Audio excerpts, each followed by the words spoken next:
যখন সারা দেশ 16 ডিসেম্বর চূড়ান্ত বিজয়ের অপেক্ষায়, তার ঠিক আগেই 1971 সালের 10 ডিসেম্বর হানাদার মুক্ত হয়েছিল মাদারীপুর জেলা। এই দিন মাদারীপুরের সমাদদার এলাকায় একটানা 36 ঘণ্টার রক্তক্ষয়ী যুদ্ধ শেষে পাকিস্তান হানাদার বাহিনী মুক্তিযোদ্ধাদের কাছে আত্মসমর্পণ করতে বাধ্য হয়। শত্রুমুক্ত হয় মাদারীপুর।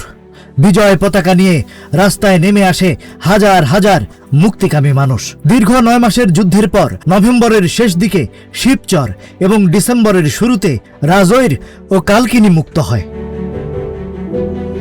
মাদারীপুরের মূল ঘাঁটি এআর হাওলাদার জুট মিলের ক্যাম্প থেকে হানাদাররা পালিয়ে যাওয়ার চেষ্টা করলে খলিল বাহিনীর প্রধান বীর মুক্তিযোদ্ধা খলিল খানের নেতৃত্বে সমাদদার ব্রিজের চতুর্দিকে অবস্থান নেন মুক্তিযোদ্ধারা। তুমুল লড়াইয়ের পর 10 ডিসেম্বর বিকেলে পাক হানাদার বাহিনী আত্মসমর্পণ করে। এই যুদ্ধে 20 জন পাক সেনা নিহত হয়। তবে মাদারীপুরের সর্বকনিষ্ঠ মুক্তিযোদ্ধা সরোয়ার হোসেন বাচ্চুকেও সেদিন শহীদ হতে হয়। 10 ডিসেম্বর বিজয় দিবস হলেও মাদারীপুরের জন্য 10 ডিসেম্বর একটি বিশেষ আনন্দের দিন, যদিও এই দিন অনেক মুক্তিযোদ্ধাকে হারানোর বেদনা বহন করে। এই দিনকে ঘিরে প্রতি বছর জেলা প্রশাসন ও বীর মুক্তিযোদ্ধারা বিভিন্ন কর্মসূচি পালন করেন।